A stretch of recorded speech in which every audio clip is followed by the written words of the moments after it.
My name is Mike Browne, pronouns he, him, and I'm the Community Engagement Manager for Hilltop Educator Institute, the professional development and community outreach arm of Hilltop Children's Center, a Reggio-inspired preschool on the traditional lands of the Duwamish tribe, the first people of what is now known by colonizers as Seattle, Washington. As a professional development institute focused on anti-racism, equity, and social justice, we have to constantly examine ourselves, our programs, and actively eliminate barriers to learning so we can all benefit from the knowledge and rich experiences of others. Over the course of the years, we've listened, we've reflected, and now we're responding to the calls of our friends in Tennessee, Indiana, DC, New Mexico, Canada, and more to make our offerings more accessible. So, welcome to our newest segment called Community Voices. Now, despite being short in minutes, these segments pack a powerful punch. They're rich in knowledge from leaders within the field, and best of all, they're free. So grab a pen, share with a friend, and as Hilltop Core Values says, let's learn in relationship with each other.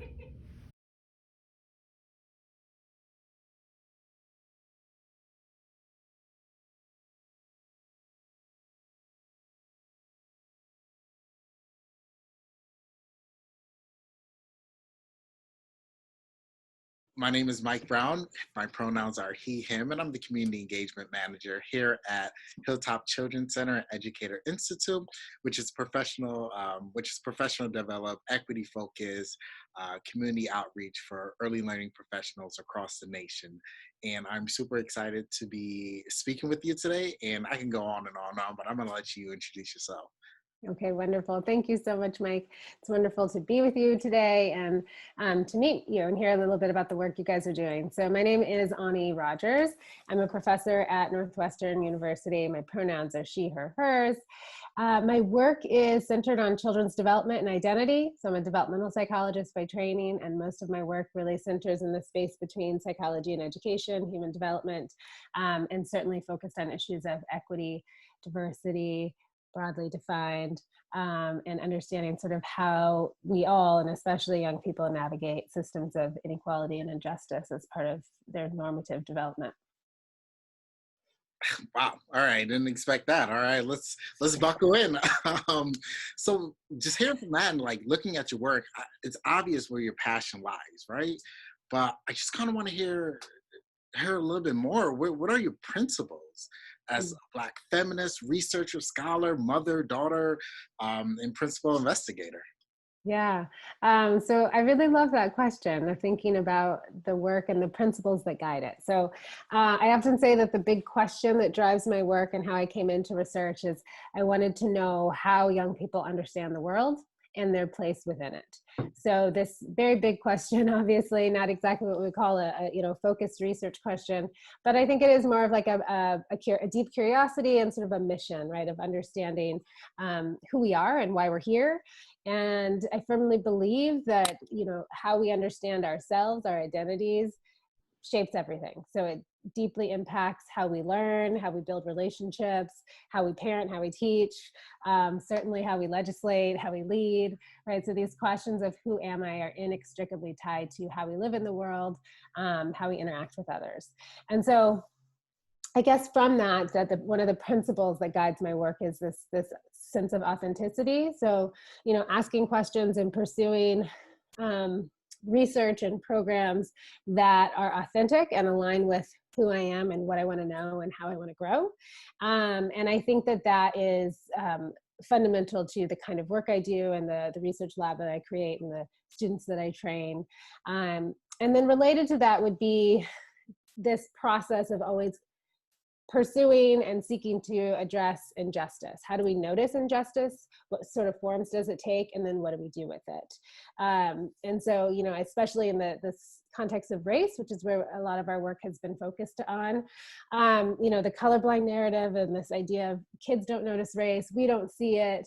And so I argue for the opposite, right? That we are very intentional and actively looking for and noticing injustice, and then thinking about the ways that we can undo it.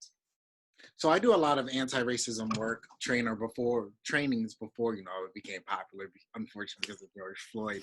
But a lot of the questions that I always get is, well, why race? What about gender? What about nationality and immigration status and stuff like that? So I know why we always lead with race, but I'd love to hear why, especially in your work, why do we always lead with race? Yeah, that's a good question. I think, for one, I think people ask that question just because they don't want to talk about race. So I think that's partly why they want to ask, why do we have to talk about this? Why lead with that? But I think if we take in the United States especially, right? So most of my work is centered here in the US, and I haven't done a lot of work beyond that. So thinking about the US context and the birth of our nation is that race was integral to every single aspect of it. So how our country came to be, the ways in which our economy is structured, right? That all comes back to a racialization of human beings. And so the ways in which race is threaded through, economics and politics and education and the family context and relationships, child rearing, every aspect and fabric of the American life is woven with race. And so we start with race because it's so fundamental, and it's not about which is more important or how things, right, sort of rank, but recognizing how they're all interconnected. So race, gender, certainly, patriarchy, sexism, that's interwoven with racism, and we see the way that also gets threaded with sexuality and homophobia, economics, right? So these things are not easily parsed apart. And so in some ways it's a prism, right? And every angle is going to give you sort of a different reflection, but ultimately we're talking about the same major problem, which is the stratification of human beings. Right, this idea that there has to be a hierarchy where someone has to be better and someone has to be worse. And then we have lots of different ways to make those gradations. But race is one of the most obvious ones and one of the long-standing ones that our country has grappled with. That's it. I feel like we don't even need to continue this interview. That was it. That was great. But unfortunately, I have more questions. So Okay. I would love to help, or could you help us just understand or gain a little bit better understanding on how early does children acquire, since your work especially is involved in gender, so how early does children acquire gender concepts and exhibit prejudice and discrimination? And then a follow-up question to that is, what role does gender typing, stereotypes, the dynamic systems in which we operate in, and gender segregation play in how they influence children? Yeah. So short answer, early and a lot. So very early on. So we often talk about in children's development, that first year, kids are just learning so much information. The growth is exponential from, right, like birth to 3, and we know this. And one of the things in particular that I find fascinating is this idea that children are scientists and statisticians. And this has been most clearly documented in sort of the development of language. So that babies, when they're born, they can hear all of the sounds of the world. They're certainly, they're capable of hearing and dissecting sounds that adults growing up in particular communities and languages can't. But they quickly begin taking statistics and in terms of what are the sounds that are relevant to my language? What do I continually hear, right? And so they're very in tune to the social dynamics. And in that first year, they're gathering a wealth of information about what's valuable, what's important, what do I need to know, what do I need to learn from. And so we find that fascinating, and we talk about that in the context of children's language development. And that's what happens for other social realities and phenomena in the human experience as well. So kids are attending to what's happening in the social world, who's in power, who's leading, who's making decisions, who's doing what. In terms of race and gender, we know that from early on, kids can distinguish race and gender based on perception and sound. And so they're privy to these nuances, and our society has given meaning to these things. And so they're starting to pick up who's in charge, who does what. And so by the time they're 18 months, kids are able to identify themselves and others in terms of boy and girl labels. And between 18 months and 2.5 to 3, they really just blossom, if you will, into these gendered beings, right? They're very attentive to who is supposed to do what and where, what girl toys are, what boy toys are, what colors go with what, right? So they're starting to pick up, and they're getting that from the context. They're getting it from the environment. So the ways that we, dress boys in blue and girls in pink, and the toys that we buy for them, gender reveal parties, right? So before babies are even born, they're getting messages. We know that how parents talk to their kids differs based on gender, the kinds of words they use for boys versus girls, a lot more emotion words for girls, a lot more action words for boys, right? So early on they're getting, and again, taking statistics on what's happening and what's being presented to them. And so they're starting to grapple with that information, process it, but they're not passively just absorbing it. So I think that's important. Like sometimes the conversation becomes that kids are just socialized and they don't really have any agency in it. But kids are agentic, and they are asking questions, and they'll push on, some of these boundaries. But I think it is important that we recognize how early, that by 3 years old, kids have already absorbed a wealth of knowledge about these gendered categories. Well said. I love how you it's clear and it's obvious you have a strong image of the child based off of what you just last said, that children are competent, they're capable, they understand things. So really having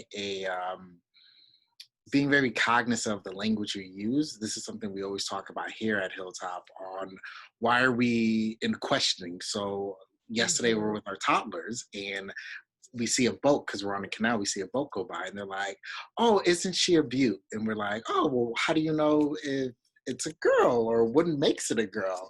And they're just like, "I don't know. That's what my dad says." So they're very privy on all of those things, and I really do appreciate you pointing that out and just bringing it to light, bringing it up to from our subconscious to our conscious level. Right. Yeah, for sure.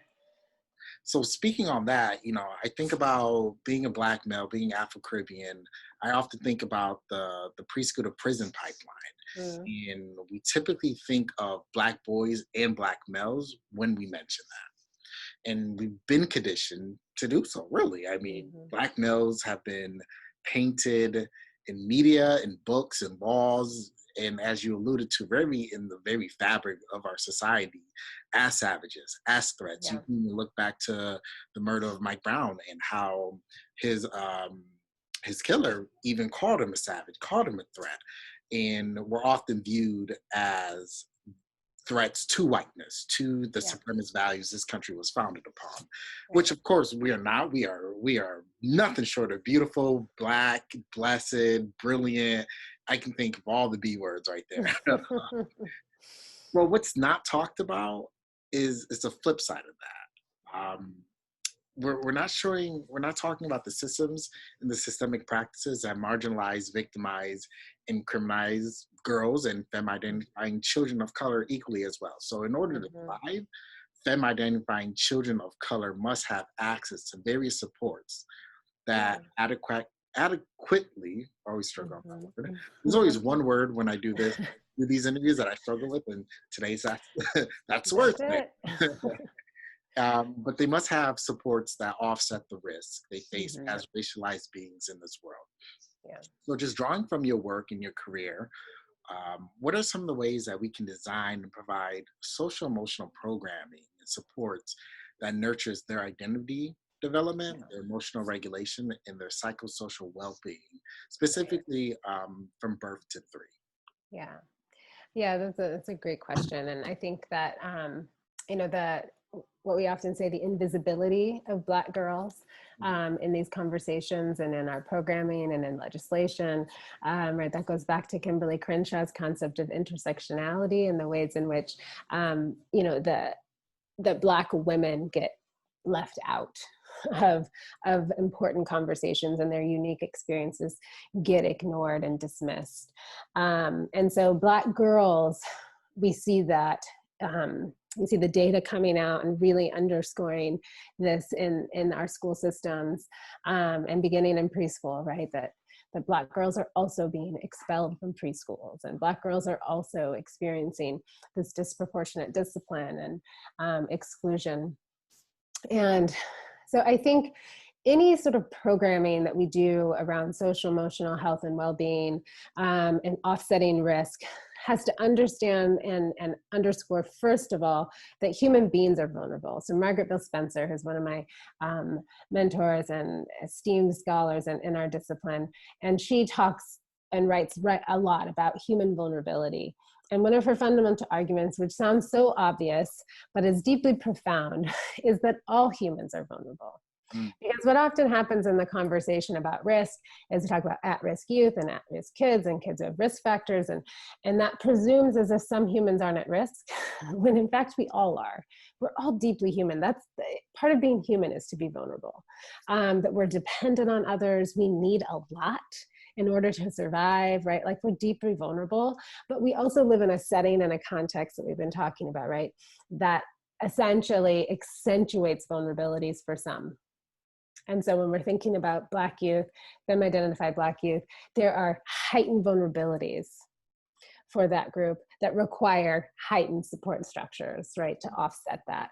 So I say that just because I think it's important that our mental perspective and framework in designing programming is not that the risk lies in the child, that there's a deficit, right, but there is a destructive system in which we live. And so then how do we offset that and help our young people thrive in that? And so that's sort of a guiding principle, I think, to use.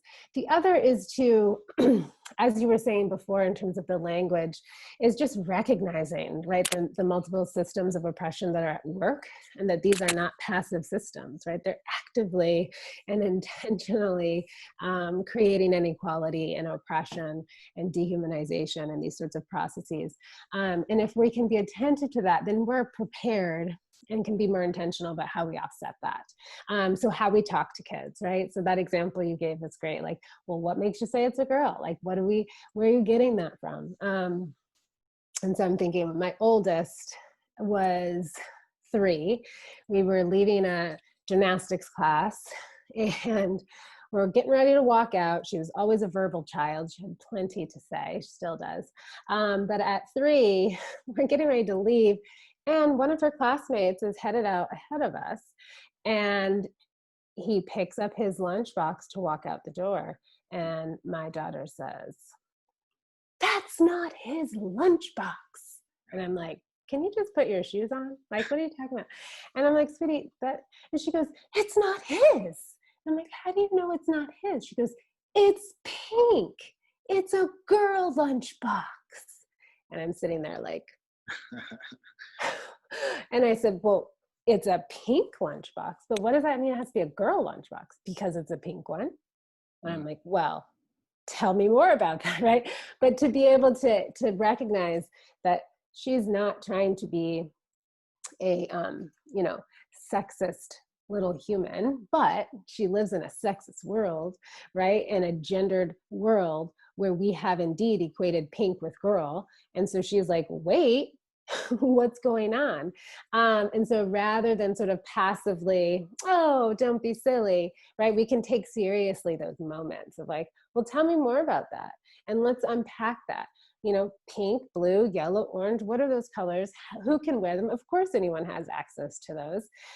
You can call it a pink lunchbox, but we can't call it a girl lunchbox because he's carrying it and it's his, right? And so we can be intentional. And so the sort of programming that we often need to do or think about what curriculum ought to look like is sometimes requires us first to be very attentive to what are those systems of oppression that are at work that kids are working against, and then how can we be conscious to help them unpack those, right?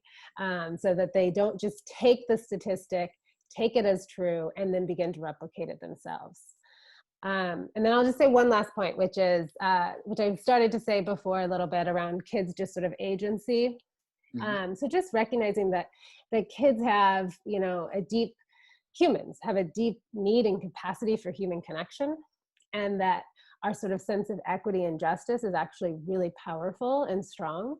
And one of the things in the research right now in sort of moral development and kids' social emotional capacities is recognizing the kids come into the world with like this deep sense of justice and curiosity and sense of connection.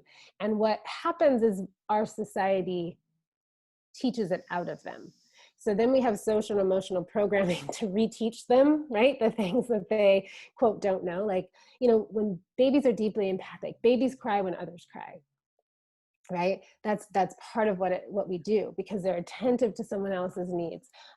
Kids are deeply curious, right? They come into the world, they're asking so many questions, they're paying attention. And then kids get into elementary school and kids go from crying with others to laughing at them, right? And kids go from asking 100 questions to being academically disengaged. And so then we create programs to reteach them these human capacities. And so, you know, I think one of the things that we've been talking a lot more about in the research world is not just how do we teach kids social emotional capacities, but how do we reconnect them with their innate human capacity to be kind and generous and empathic. And how do we think, again, right, about those systems that are disrupting that? Like, how can we recreate schools? How can we recreate curriculum? How can we create spaces that allow kids to actually just hold on to their natural capacities for connection and continue to thrive in that, rather than to lose those capacities in a world that's telling them these things aren't valued? I love that, because I often say, like, when we're doing anti-bias curriculum, it's like social emotional learning with a hug, right? Yeah. And what we need is these anti-racism principles. We need anti-racism healing. Yeah. And we implement that, suddenly the innate the innate part of humans can just flourish. Right. Love it. Yeah. So we talked a little bit about gender, right? But Mhm. now my mind goes to just how we're living in the midst of a cultural revolution, Mm. and how younger generations are really on the forefront of that. Uh, Not like we're old, right? But you know, Like, the you're younger not. generation, they're widely rejecting that and resisting kind of these gender ideologies and gender roles that were part of the macro system that shaped our generation in Mhm. our younger years. So, how are we affecting the well being of our children if we're using such languages such as, oh, look like a girl but act like a boy? Mm. Mhm. Mhm. Yeah. That language is and always has been deeply problematic. Yeah, absolutely. Right. The sort of, because part of what's embedded in those sorts of statements is a set of restrictions on human beings, right? So that certain humans are supposed to do certain things, and certain, as opposed to, as human beings, we have access to the range of human capacity, needs, desires, preferences, interest, etc. And those things aren't gendered. Emotions aren't for girls, right? And leadership and passion aren't for boys, or these are human things. So I think one of the things that we are seeing, right, is as young people push and grow up in a world where they have access to a broader set of language and terms for understanding gender and thinking about gender, Mhm. they are positioned to really challenge and disrupt some of those structures.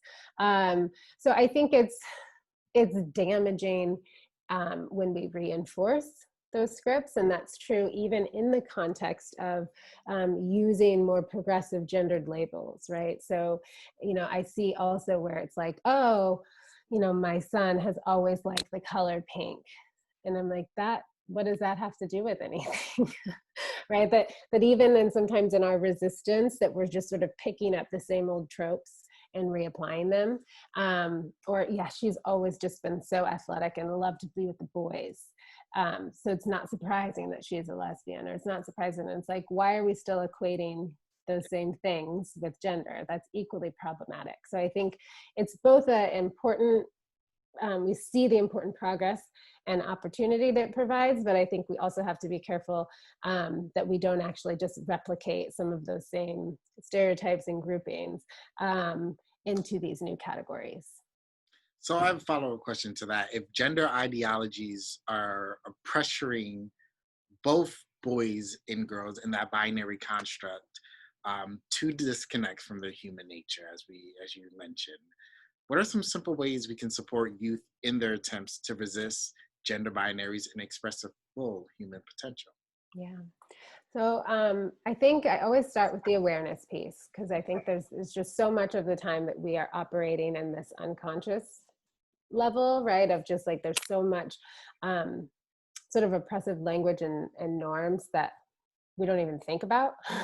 So then we just replicate without thinking. So this sort of consciousness raising of just sort of being aware is really important.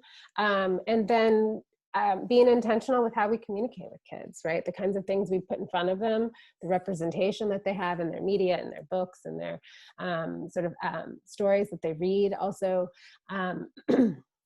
the way parents and teachers, other adults just sort of talk to kids, and especially young people, where we're constantly, adults are often asking them about who they're going to be and imagining their futures. And we often give them scripts to fill in. Who are you going to marry? How many kids are you going to have? What are you going, right? Like we have these sort of heteronormative ideas. So even in just our ways of engaging young people, we're already putting for them specific benchmarks. And so one of the strategies is just to ask more open questions for young people, right? And ask them to sort of imagine beyond. And when they give sort of a stereotypic answer, push back and offer, what would it look like if, right? Kind of modeling that imagination and that space for young people. And then the third that's related to that is, I would say, and we've seen this in our research, is to recognize the resistance young people are doing.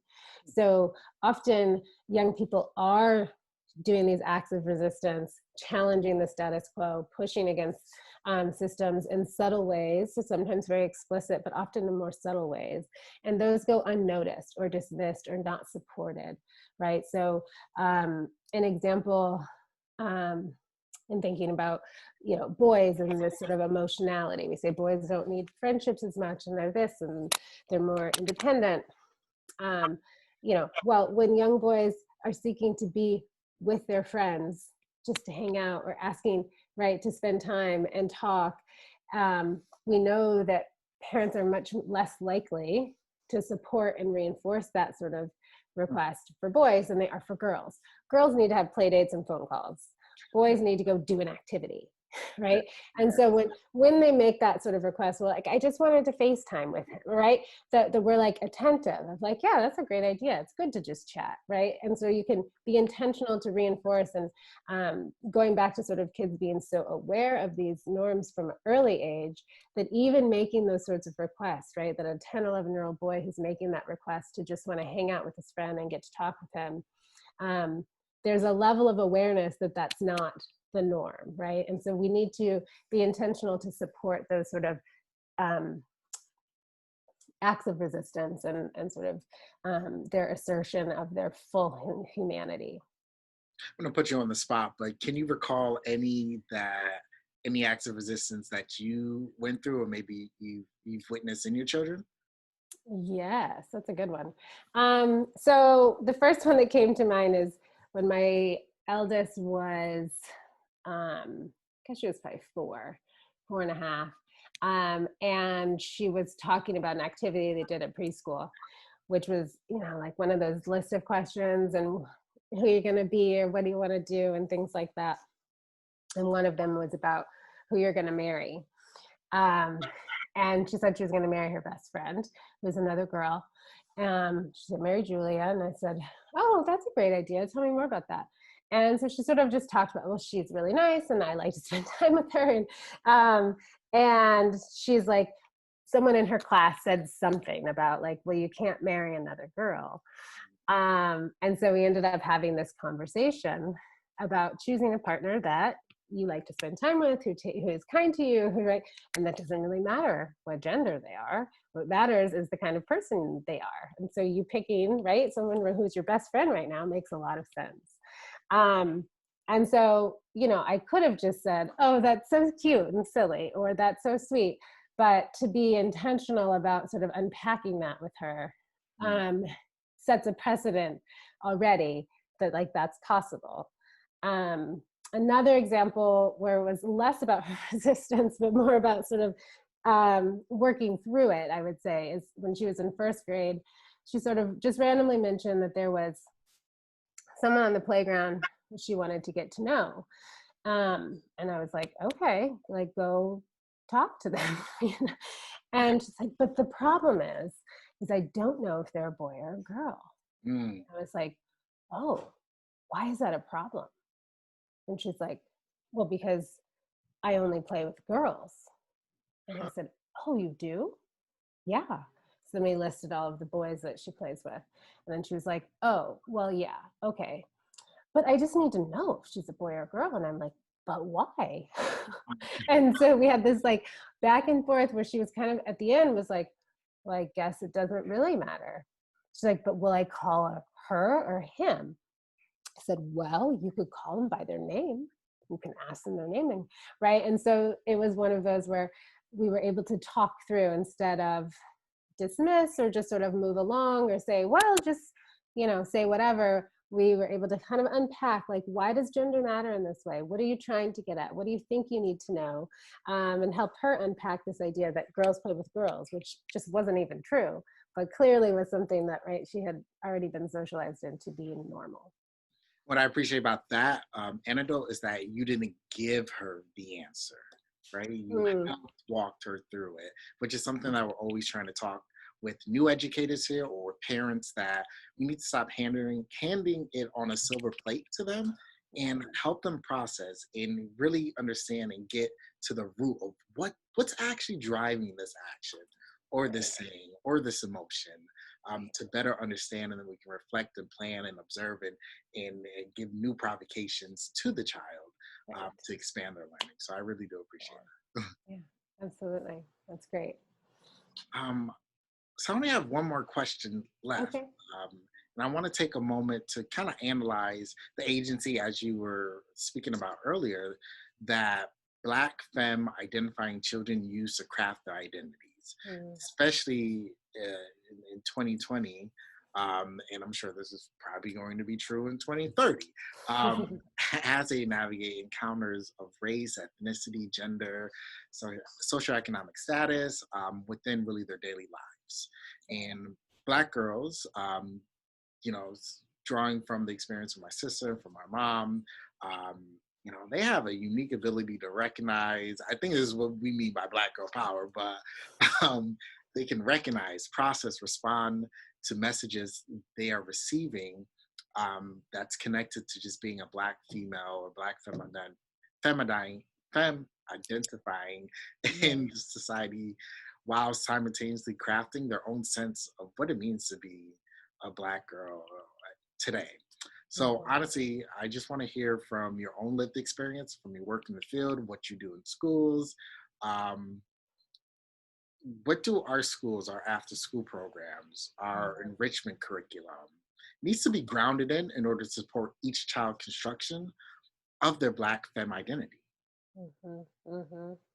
Yeah, that's great. I think, so as you said, and this is true of all humans, but certainly we would argue that sometimes it's among populations that experience the most dehumanization and oppression, marginalization, where you can see human capacities thrive, actually, right? Like, so we see the ways in which Black women collectively are able to have this sense of collective empowerment and sense of sort of resilience or overcoming, right?